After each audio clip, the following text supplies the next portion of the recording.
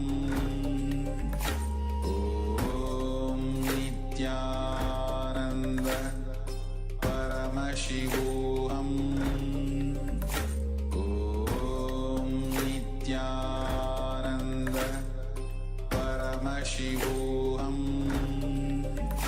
Om Nityananda Paramashivoham Om Nityananda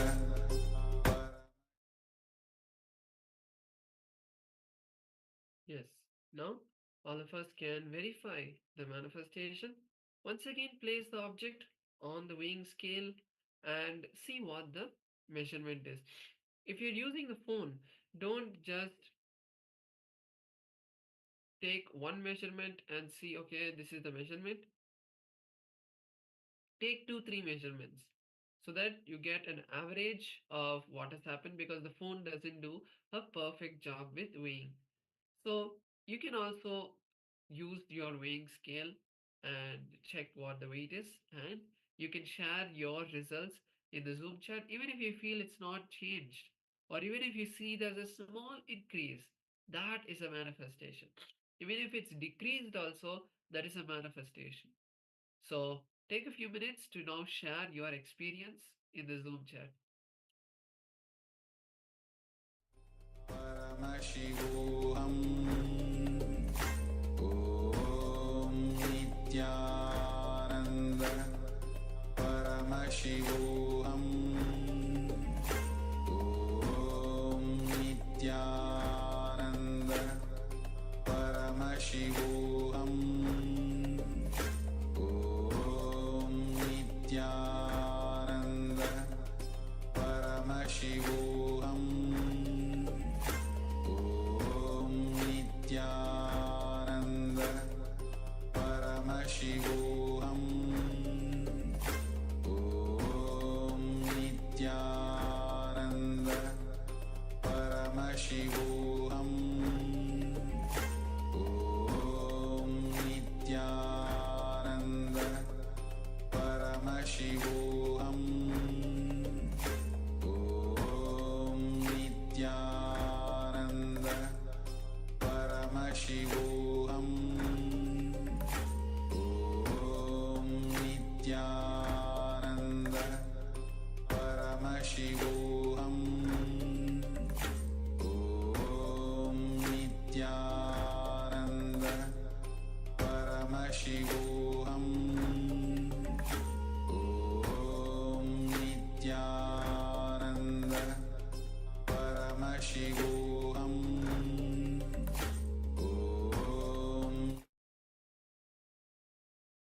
All right, so we hope that you're all able to experience this power manifestation. We'll be having a few more rounds in the next sessions. Now, we'll continue to discover about karma, and now in this next session, we'll be learning how with intensity we can exhaust our Prarabdha. So the Prarabdha you may have learned, I hope you remember, I'll redefine. It is the part of the, you see, if you have a bank of karmas, the Prarabdha is that portion that you decide to assume and fulfill in this lifetime. So you can call it as your unique life purpose, so to speak. And so it's different for every person. And only when you are aligned to your unique Prarabdha, you see that everything starts to align in your life and you just attract what you need, manifest what you need, and you see that you move from fulfillment to more and more fulfillment. Okay, so the unique purpose of each individual is to align with and exhaust their own Prarabdha. So here Swamiji will be revealing deeper secrets how to exhaust this Prarabdha using intensity as a technique. So let's now provide our listening and let's enter to this next session.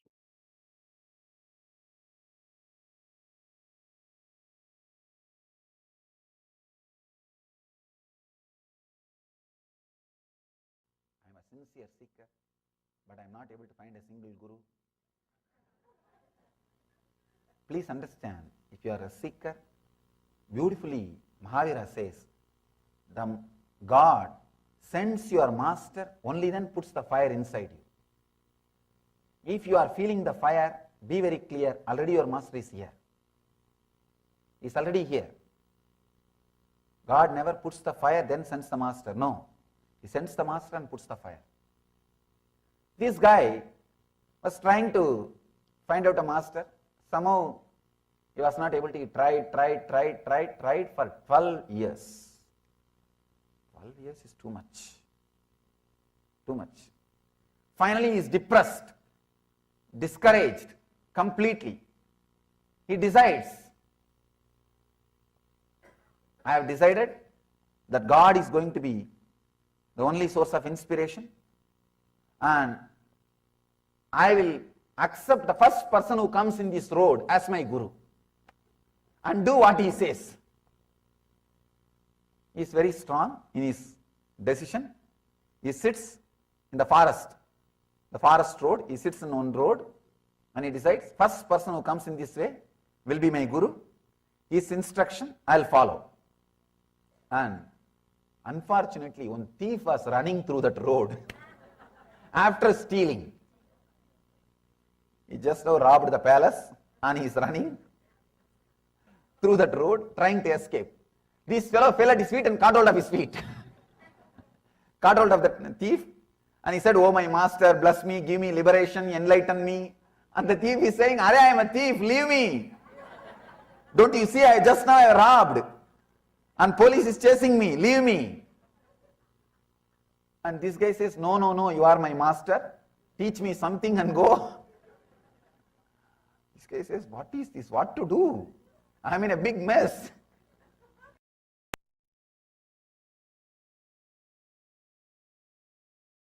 See, you say, I am your guru. This guy says, yes, you are my master. All right, then do what I say. Just sit and close your eyes. This fellow sits and closes his eyes.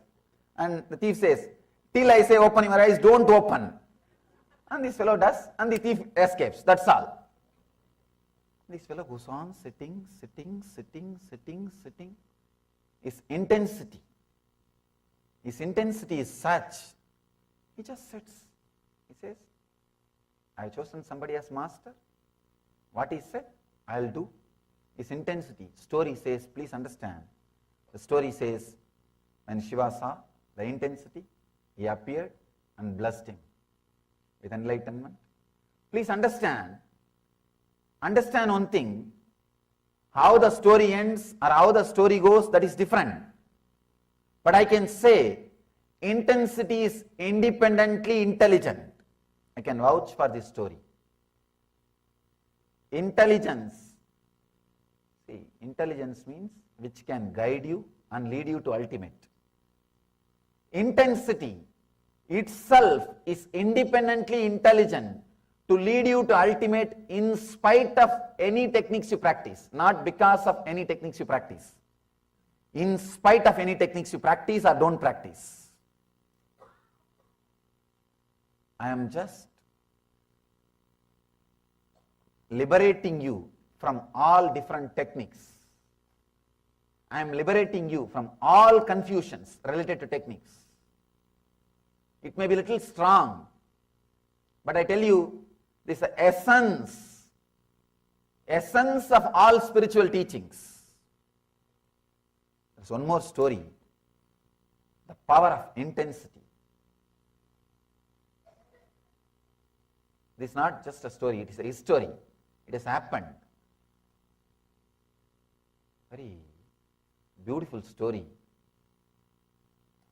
One guy was born and brought up in a so-called low caste. In India, those days they created community system for different purpose and it became a different purpose. See, any civilization will have some degradation. Anyhow, but the system itself was not created with any bad intention. But in course of time, any system in wrong hands, even if it is right system, when it is in wrong hands, it will be degraded, it will be disturbed. Sometimes the wrong hands take over the power and it gets disturbed. Somebody who is born and brought up in the low caste, he has become very intense seeker. And one beautiful thing with Indian tradition is, when you are seeker and achieve enlightenment, then caste has no way standing between you and the devotees. If you see the 63 Nayanmas Murtis, the Saiva saints who are there in our temple, more than 80% are the so-called low caste. More than 80%. They are all respected and worshipped by all high caste people all over the world. So when it comes to intensity, once you prove you are intense, the caste, community, nothing stands. You are worshipped and respected. This guy, he starts his seeking and he wants to take initiation from certain teacher. He is not an enlightened master, from a certain teacher. But the teacher was little arrogant and he is bothered about the community and he says he will not initiate him. And this guy goes on thinking how to take initiation from him. The teacher lived in Varanasi. One of his friend, the disciple's friend, this guy says, see, the teacher lives in Varanasi. Early morning, he will come for the Ganga Snan, taking bath in Ganga. So usually, if he misses a step or falls, he will shout Ram Ram. So you do one thing, you go and lie down in the steps. The early morning, in the darkness, he may not be able to see you. He will put his head, he will put his leg on you. He may be a little stumbled. He may be a little disturbed. Then he will naturally shout Ram Ram. So take his feet as an initiation and take that Ram Ram word as a mantra and start practicing. This guy says, right technique, yes. I found the method. And usually if you are continuously repeating the divine Lord's name, even if you are stumbled, you will repeat the same name. You will repeat the same word. Even if you are disturbed, you will repeat that same word only. That is what is expected. So this disciple also thought, yes, this guy is a highly religious guy, highly spiritual guy, and he must be always repeating God's name. So when he puts his feet on my head and little imbalanced, little shaken, he will naturally say Ram Ram or some divine name only, whatever he is repeating. But he did not understand, this guy is not a master, he is just an ordinary Purohit who does all the rituals for little money and packs a banana and rice. Anyhow, as per the plan, this seeker, this guy, he goes and lies down in Ganga steps is called Ramadas. His name was Ramadas. He lies down in the steps of Ganga. As expected, the teacher, he comes for morning Ganga Snan. He comes with all the pamper, walking with his disciples. The moment he puts the feet, he got shaken, little disturbed. Instead of saying Rama Rama, this fellow got so angry and annoyed, he shouted buffalo. Because that is what was going on constantly in his system. You will express only what is going on in your system. But this Ramdas is so sincere, intense. He decides, this word is my mantra, that's all. This word is my mantra. He takes that as an initiation, takes that word buffalo as the mantra, and constantly sits with so much of intensity. He repeats the word buffalo, buffalo, buffalo, buffalo. Please understand. I want you to understand this whole story. Whole story. He repeats the mantra. He takes that as a mantra and repeats it intensely and visualizes God in the form of a huge golden buffalo, the huge light, and he repeats, goes on repeating, and he achieves siddhi. Means he is able to see the divine light in the form of golden buffalo, and he achieves siddhi. That year, the temple festival is supposed to happen. He goes for the temple festival. He is standing outside the temple. They are bringing the temple deity outside. This priest is bringing, who shouted buffalo. This priest is bringing the deity outside the temple.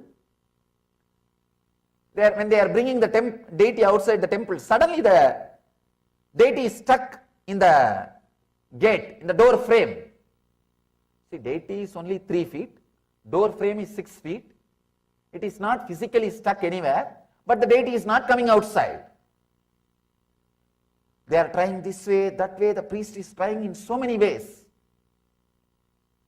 And this guy, Ramadas, is standing outside the temple and shouting, hey, the deity's Tan is hitting the door frame, just lower it, he will come out, just lower it. Nobody was able to understand. He is seeing the deity in the form of a buffalo, and his horns, horns are hitting the door frame. That is why the deity is not coming out. And he is saying, lower the deity, it will come out. And this priest is shouting, this fool, what are you talking? Keep quiet. You have been allowed inside temple, that is too much. Don't talk. But they tried.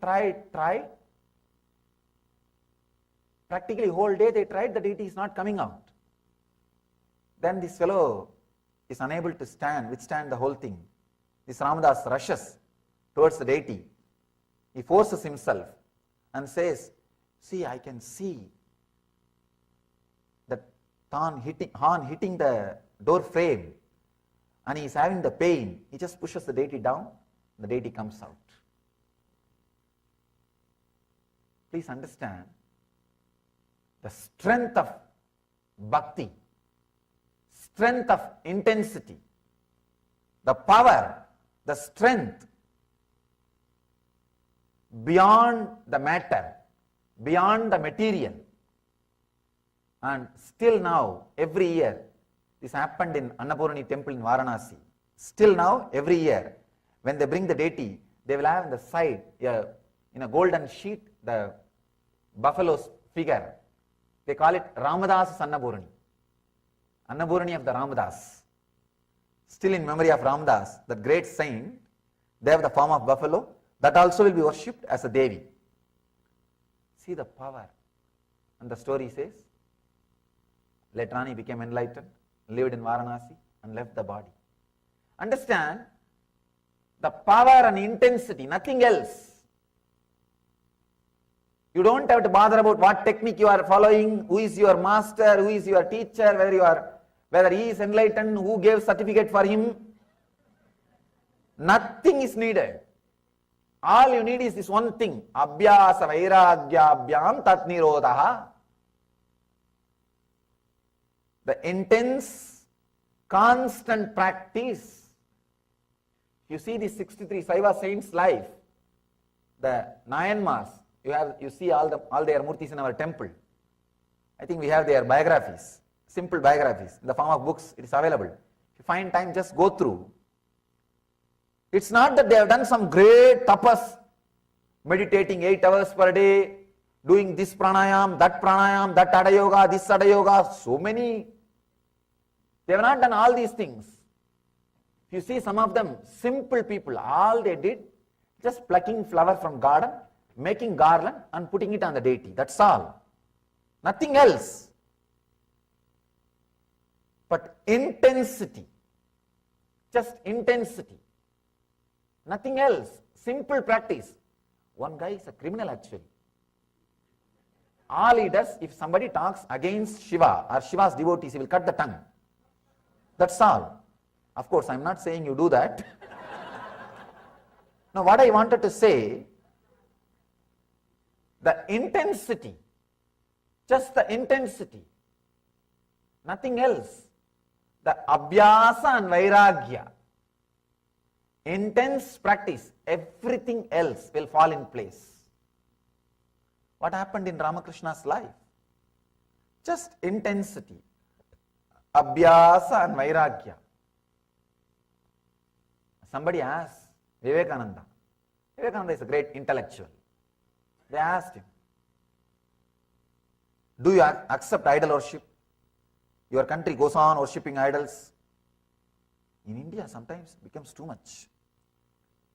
The British time, when they created highways, first earlier, originally the British people have started painting all the highways in the yellow paint.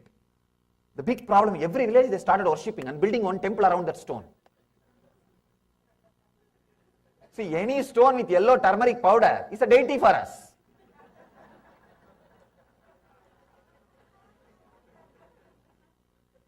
No, that's our lifestyle. Any stone with yellow turmeric powder is a deity. Then British has to change the color. They have to change it into green. And even now, I know at least 100 temples built for milestones. Because it looks almost like Shivalinga. And we are such a wonderful people. See, anything is worthy of worship for us. Anything is worthy of worship. See, the whole civilization is built on surrender. Sometimes when people tell me it's a weakness, I don't feel it's a weakness. I don't feel it. Even though logically I don't have justifications or reasons to justify this foolish fellow's logic. The whole civilization. See the amount of surrender and feeling connection and the worship and the respect. See, even a simple stone is enough for them to remember about the divine, to remember the God, feel connected to nature. They question, what do you say about this kind of idol worship? Vivekananda says beautifully, I know a great Paramahamsa like Ramakrishna is produced just by idol worship. If people like Ramakrishna can be produced, not one, have 200 idols, have thousands of idols. And the actual truth you need to understand is, we don't worship idols, we worship through the idols. Understand? We don't say, oh stone, give me boon. Oh stone, please bless me that I should get healed. Oh metal, 5 metal, you look so pretty, give me my wealth. You don't ask that. You say, oh Shiva, heal me. Oh Vishnu, give me enlightenment. We relate, we worship through the idol, not the idol. Understand? When you see the deity, idol is not remembered. If you remember the idol, the deity is not remembered. That's a beautiful, very beautiful verse in Tamil. There is a great book called Tirumandiram. One saint, Tirumoolar, his statue is also there in our temple. In that 63, there will be one statue with a palm leaf in the hand and blessing posture. is called Tirumular. He says very beautifully, Marattai maraitadu Mamada Yanai, Marattil maraindadu Mamada Yanai, Parattai maraitadu Parmudal Bhudam, Parattil maraindadu Parmudal Bhudam. I'll translate, even though it's a little difficult to translate. He says, when you see a stone elephant, you will not see the material. If you see it as a material, you can't see it as an elephant.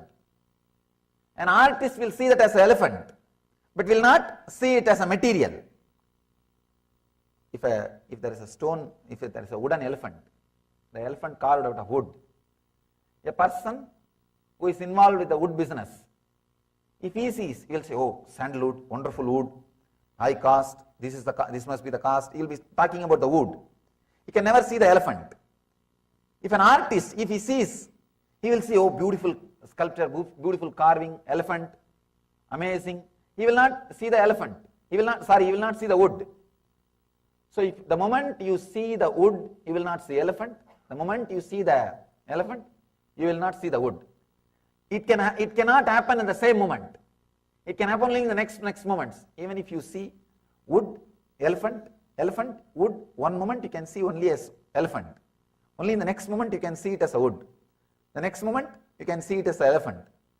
So he says, when you see it as an elephant, you will not see as a wood. When you see this as a wood, you will not see that as an elephant. Same way, when you see this as a God, you will not see it as a world. When you see this as a world, you will not see it as a God. Marattai maraitadu Mamada Yanai, Marattil maraindadu Mamada Yanai. Parattai maraitadu Parmudal Bhudam, Parattil maraindadu Parmudal Bhudam. If you see this whole cosmos as a world, giving you fear and greed, you can't see this as a God. If you see this whole thing as a God, you can't see this as a world. There won't be any fear and greed. See, the whole thing happened in Ramakrishna's life. Just an ordinary deity, statue. He started seeing it as a God. He was never able to see it as a stone or a statue. And it might have started in a very raw level, but slowly, just because of his very intensity, the whole thing became alive and led him to ultimate enlightenment, removing all the obstacles, guiding itself. He says, when he goes and talks to the Devi, she says, just to teach you the Jivan Mukti, Nirvikalpa Samadhi, I brought him here, go and learn. Then he comes back and says, he is telling me to drop you. He is telling me to kill you, destroy you. She says, yes, do it. Please understand, anything, when you do it intensely, this is a big question. People come and ask me, if I worship a deity, if I connect with a form of a God, I will end up only in Savikalpa Samadhi. How will I achieve Nirvikalpa Samadhi? As if this fellow is going to achieve Nirvikalpa Samadhi tomorrow. There is so much of junk inside. And how many thousands of janmas it is going to take to get out of that junk, nobody knows. And these guys brag about as if everything is dropped, only this deity is obstacle. Now that is a big problem. That's a big problem with these Vedantis or the intellectuals. In India, villages, I always tell this one example, Indian villages, they burn the dead bodies. They will use a big stick, big bamboo to burn the body. Once the whole body is burnt, they will throw that stick also in the same fire and that also will be burnt. Same way, use master's form or God's form to burn the attachment with all other forms. When all other forms attachment is dropped, this form is intelligent enough to disappear by itself or guide you to beyond the formlessness. The master's form or the God's form is intelligent enough to lead you to beyond all the forms and lead you to the very form itself. So Kali says, yes, go beyond my form. Cut the form. And I can say that is the moment of ultimate gratitude. Ultimate gratitude. He has liberated you from everything and liberates you from himself also. Liberates you from himself also. Then suddenly you will see his form will not be there anymore in your inner space, but you know he is there. He is there. He is there. Intensely present. Intensely present. As long as you feel connected with the form, sometime you will see he is present, sometime you will see he is absent. And you will struggle to feel connected, maintain that feeling connection continuously. You will struggle to feel the connection continuously. When you are able to feel connected to him beyond his form, you are liberated even from that form. You will see suddenly his presence is there intensely, continuously, and guiding you, radiating. Actually, the form and formlessness, this whole trouble can be solved with this one sutra. In one bookshop, there was one bookshop where the Brahma Sutra, Sankara Bhashya and Ramanuja Bhashya both were displayed. I can say these two books created a lot of good things and a lot of fight. One guy came and asked, one volunteer was standing, what is the difference between Shankara Bhashya and Ramanuja Bhashya? That volunteer said 45 rupees. Understand, that is the difference. That is the difference. With intensity, both can lead you to enlightenment. Without intensity, nothing can be done. With intensity, what you practice is not at all a problem. All you need is intensity. There's a beautiful story of a master called Sakya Nayanar. In that 63 Nayanmars, he is on Nayanmar. He was forced and converted into Buddhism in the young age. That time South India, a lot of Buddhist monasteries were there. He was forced and converted as a Buddhist. But somehow he strongly felt connected with Shiva. But he can't worship Shiva. What to do? He has kept on Shivalinga in the garden, in the monastery. Every day morning he will come and throw a stone. Visualizing that stone as a flower, he will throw a stone. If somebody sees and asks, hey, what are you doing? He will say, no, I am only throwing a stone. We should not worship these deities. We should worship only Buddha. That's why I am throwing stone. And the story says, just by throwing stones, Shiva gave him darshan and gave him enlightenment. He became enlightened. Just intensity. What you do is secondary. How you do is the first thing. Intensity and constant practicing. I tell you, with intensity and constant practicing, you will be guided to the right master, right teaching, right technique, and right enlightenment experience. That's what has happened to Ramakrishna. He was sitting in one place, playing with the deity, and she took care. She saw that enlightened master comes to his place and teaches him and leads him to enlightenment. And Totaburi says, after Ramakrishna became enlightened, I can never imagine, because Totaburi himself was a great intellectual Pandit. He says, I can never imagine somebody was worshipping the deities and I am pulled without my knowledge and share this enlightenment, and he became enlightened. He says, through your enlightenment, not only you became enlightened, you taught me a big lesson. You taught me a big lesson. Many times, we forget the power of intensity, abhyasa and vairagya. I can say, whatever may be the obstacle you are facing in your spiritual life, spiritual journey, all you need is this one truth, abhyasa, vairagya, intense, constant practice. That's all. You see the great saints' lives. It's not that they have done something big. No. What you do is not the great thing. How you do. The intensity. Understand? when I asked my teacher about this one question, see, actually, he will make me do all kinds of things. He will ask me to climb the temple pillar, the temple where he was teaching me yoga. He will ask me to climb the pillar by holding the one hand. I'll go up and down, up and down, up and down. When I was very young. When I started studying these books, suddenly I discovered there is no sutra which says climbing the pillar is yoga. And he will torture me, asking me to climb the pillar up and down, up and down. And of course, that helped me in one way. Whenever I don't want to go to school, I'll climb the tree and sit on the tree.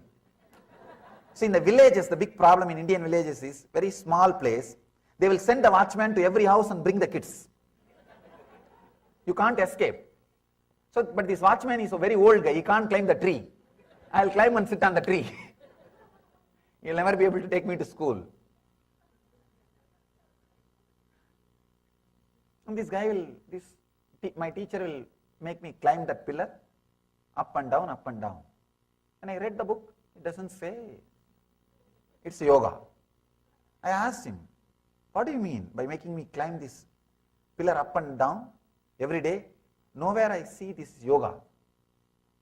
He made me understand. He gave me an important click. I can say it's a very strong click. He says, with a strong intensity, any movement done brings health.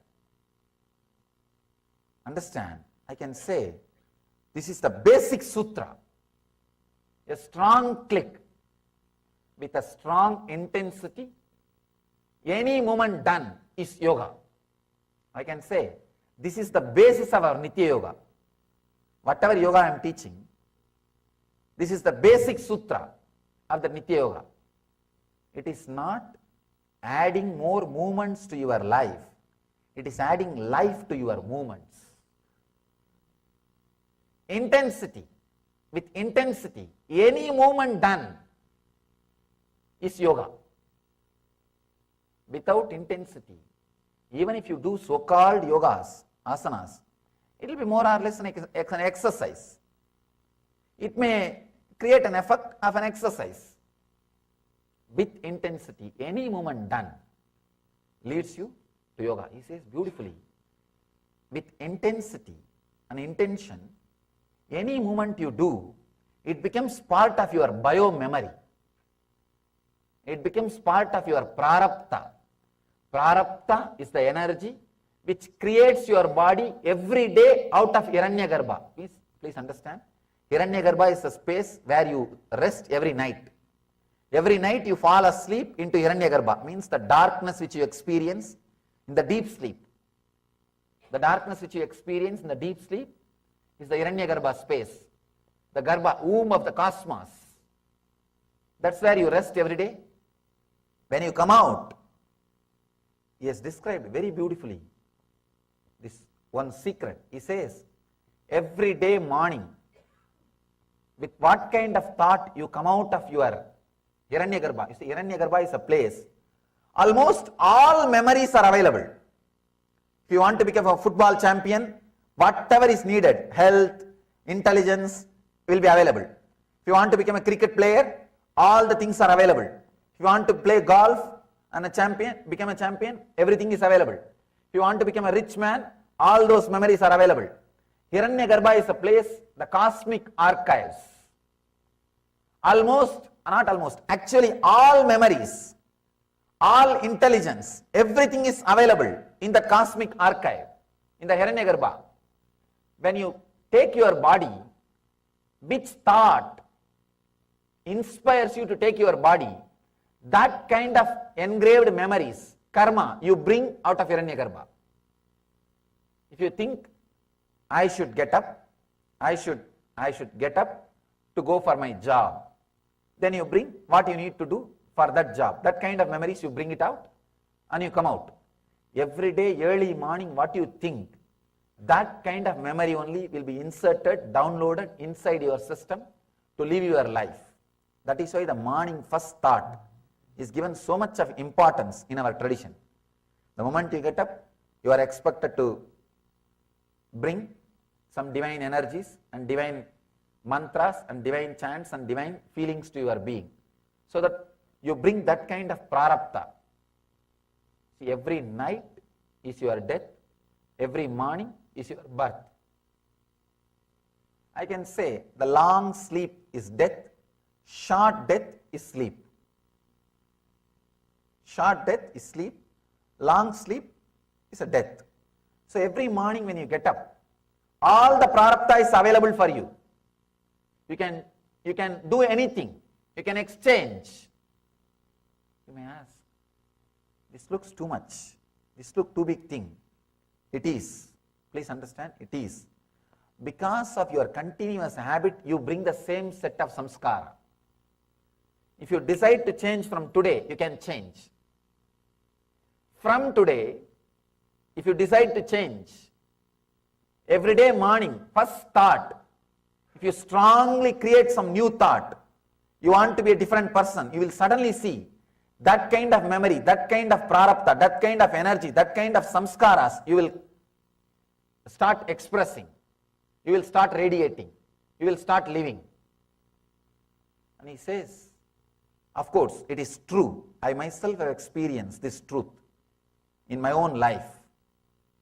Early morning, when you get up, if you decide, I want to play golf. If you have a strong thought, I want to play football, I want to play cricket, you will see, you bring that kind of body setup, that kind of prarabdha. That prarabdha designs your body. That prarabdha designs your body. He says, any thought which you strongly, intensely put inside becomes your bio-memory, and you will fall asleep with that. Next day morning when you get up, that kind of prarabdha you will pick up and come out and live. Try. If you want to try this. Ramanujam, the great mathematician, he says, when I come out in the early morning, I have all the answers for all the problems. All the answers for all the problems. Paramahamsa Yogananda talks about this. He beautifully describes how to use the power of dream, or how to use the Hiranyagarbha, every night's sleep. If you intensely think anything, any of your action, anything maybe you are doing, just to fill that thought will become your prarabdha, and any movement you do for that will become yoga. Understand? Anything you do with intensity becomes yoga and brings health. When I understood this sutra, then I understood if I can carry the intensity, I should be healthy, then all my movements can become yoga. So, beautifully, Patanjali describes in this one sutra, all you need is abhyasa vairagyaha. In the next sutras, he expresses, he defines more deeply abhyasa in one sutra and vairagya in one sutra. With intensity, whatever you do is yoga, and all the obstructions are removed. Whether you are practicing karma yoga, jnana yoga, bhakti yoga, or whatever yoga may be, whatever yoga you may be practicing, all you need is intensity. All you need is intensity. I can say that is the connecting thread. Otherwise, just see our Hindu tradition, the Vedic tradition. If some master says, do this, the other master will be waiting to say, don't do that. Actually, the difference between two traditions of Hinduism is a lot more than difference between two religions. At least in some points, two religions may agree. But the difference between two traditions of Hinduism, forget about two traditions, two masters are enough. There is one Sanskrit saying, proverb, if two masters say the same thing, please be clear, someone is fake. Then how come each one is saying one thing, but everybody is able to lead you to enlightenment? How come? Start thinking, start questioning. It is because of this intensity. It is because of this intensity. I can say intensity is the ultimate sutra, ultimate truth. Abhyasa vairagyabhyam. This is the ultimate sutra for the whole yoga. Whether you have problems in yama, means social etiquette, social discipline, or problems with niyama, personal discipline, or problems with asana, the physical postures, or problems with pranayama, the breathing practices, or difficulties in pratyahara, the mental setup, or difficulties in dharana, the emotional balancing, or difficulties in dhyana, the restful awareness in your inner space, or difficulty in samadhi, enlightenment itself. The one and only solution, the ultimate key is this one sutra. Abhyasa vairagyabhyam tannirodha. Abhyasa vairagyabhyam tannirodha. Relaxing from these patterns through constant and intensive practice of unclutching. Patanjali has explained in last few sutras about the 5 different modifications of the mind. Pramana, the right knowledge; viparyaya, wrong knowledge; vikalpa, imagination; and nidra, sleep; smriti, memory. The 5 modifications of the mind, Patanjali has explained. Now he is saying, by constant, intense practice, if you unclutch from these 5 modifications, you will become enlightened. I can say, these 5 modifications are responsible for all your problems. So wherever you are stuck, one master key, one master solution is this one key, intensity. I can say intensity by itself, independently intelligent, to lead you to ultimate enlightenment without any technique, without any support, without anything from the outer world. It is self-sufficient tool for the ultimate experience, kevala jnana, kaivalya jnana, living enlightenment. So, understand this one truth, internalize this one truth, try to experiment with this truth. Maybe early morning when you get up, be intense about some one idea. Try for 10 days. Just be intense about only that idea. Suddenly you will see the things related to that idea starts happening in your life. The things related to that idea, ideas related to that one truth will start coming towards your life. People related to that idea will start coming towards your life. Situations related to that idea will start coming towards your life. You will start attracting all the things to live that idea in your life. Material, situation, body strength, body structure, even your body structure will change according to that idea, as per that idea. Experiment with this truth. You will see power of intensity. You will see power of intensity. Any one idea, pick up and intensely internalize that idea by constant remembering. When you fall asleep, be filled with that idea and fall asleep. When you wake up early morning, be filled with that idea and wake up. You will see in 10 days, your mind gets tuned to that idea, your thinking gets tuned to that idea, you attract that kind of situations, people, everything around you. You can see in your life.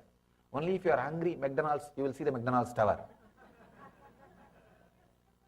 No, really.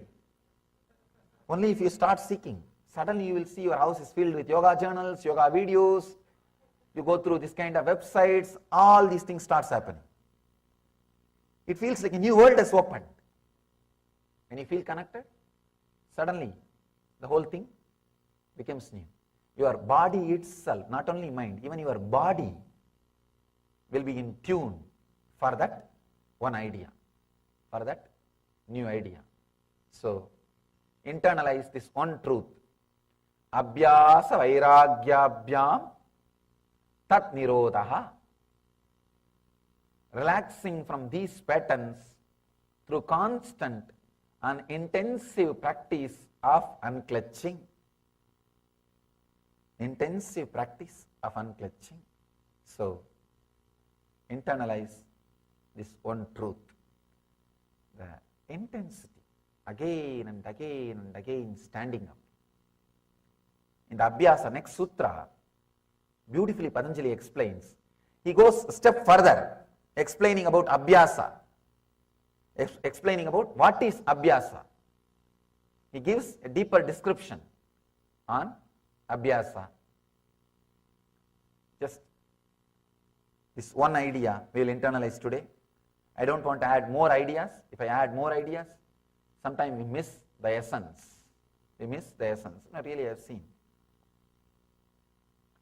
That's the reason I always work with one idea. One idea again and again and again and again it should be told, so that it is completely filling your being and you are internalizing this whole truth. Otherwise we miss the truth. We are waiting to miss the truth. That is a big problem. Sometimes we miss the truth if too many things are added. So I leave you with this one truth. Intensity is independently intelligent to lead you to ultimate enlightenment without any aid, help of technique or practice or anything from the outer world. Anything from the outer world.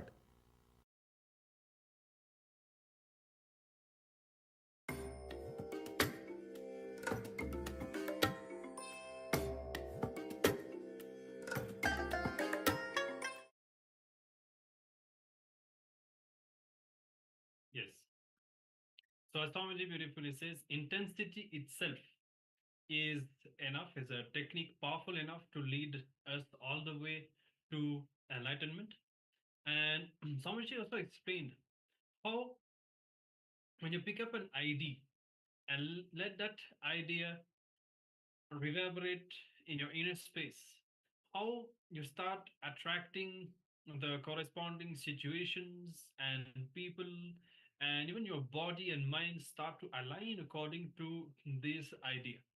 Now, what happens is, at the present, we may have so much of unconsciousness, we may not be manifesting the reality that we want. So these kind of ideas could be powerless cognitions, whatever, will be inside our inner space.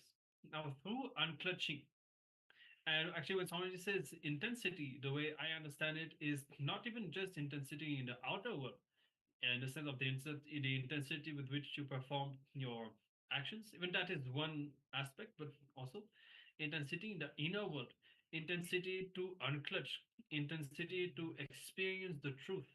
Only when you bring intensity even inside to unclutch, you start to reprogram yourself, in the sense that the ideas that you have inside start to change. You start to, as Swamiji was saying, in the end, if you are more spiritual, if you have these kind of ideas, then you will see that in your life you will be more attracted towards yoga and so on. So when you decide to sit with yourself and unclutch, you cleanse your inner space from the wrong ideas and start bringing the right ones. And you start to just align yourself to fulfill and exhaust your prarabdha, which is when you continuously break the karmas that you need to break and manifest the reality that you really came here to experience. So all that happens when we sit and unclutch and with intensity. So this is what we've been doing now for the next few minutes. We're just gonna sit and unclutch with this understanding that when you sit with yourself and decide to unclutch everything that is taking you away from your higher purpose is removed from your inner space. Everything that is taking you closer from your higher purpose, from enlightenment, from being with Swamiji, all of that starts to manifest more and more. And you see that everything in your life starts to align and start to change according to that change that has happened inside. So, with this understanding, let us sit now. Please close your eyes and sit with your head, neck, and spine in a straight line. And witness every thought that comes up in your inner space. Decide to unclutch, meaning decide to dissociate yourself from each of them, not to engage with any of them. Neither try to suppress any thought, nor engage with any thought. Don't entertain any thought. Just be centered within your unclutched space. And if you see that you get carried away by any thought, just continuously unclutch again and again. Even if it is a positive line of thought, unclutch from that as well. Continuously unclutch with intensity. As Swamiji was saying, here the key is intensity. Be intense in your unclutching. Okay, let's continue with this meditation now. Intensely unclutching for a few minutes.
Continue to unclutch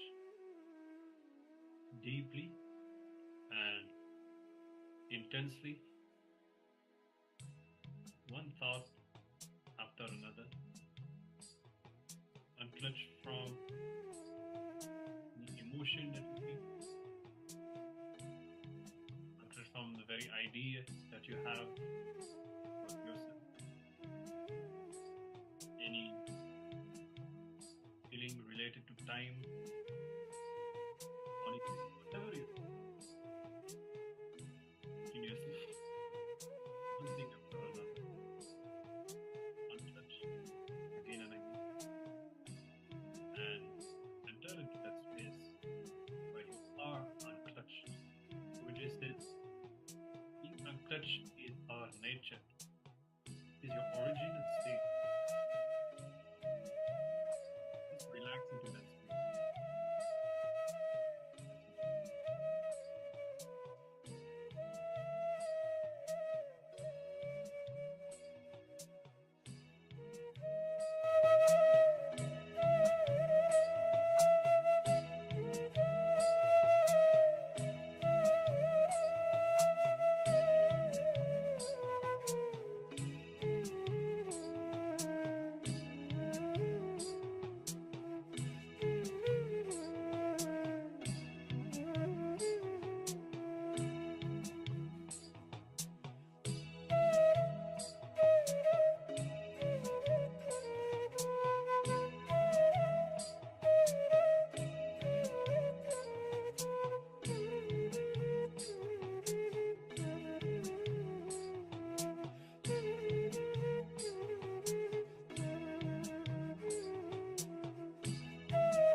among all the techniques, unclutching is the most powerful.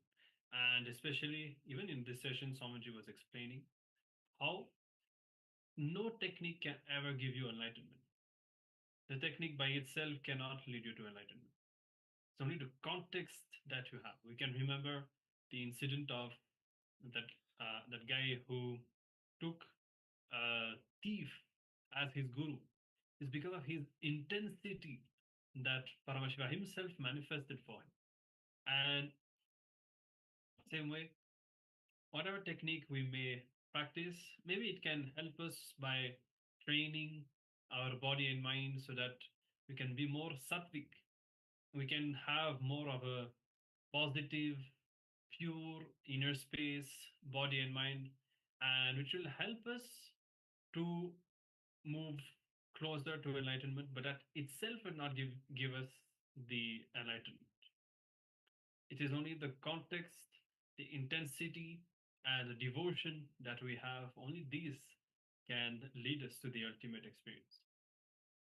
So this technique in particular that Swamiji has gifted all of us with, unclutching, it has actually hundreds of applications, benefits, and so on. But maybe I can say that whenever you sit and you unclutch, you will see that anything negative that's happening in your life will start being nullified, and you'll start to manifest everything that is right.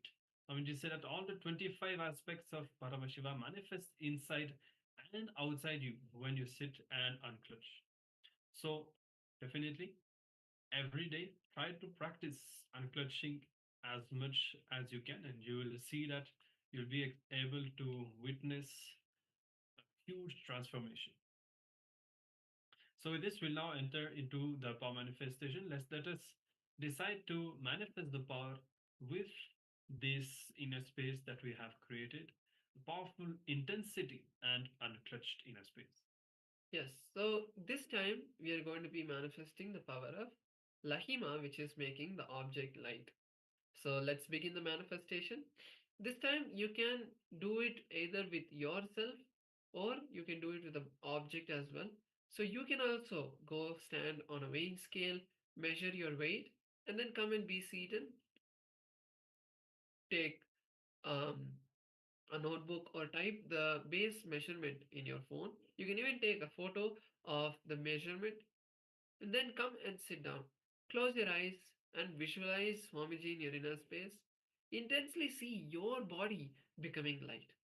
You can do the same for an object and follow the same process that we did last time, where you first take the base measurement of any object like a coin, a pen, anything.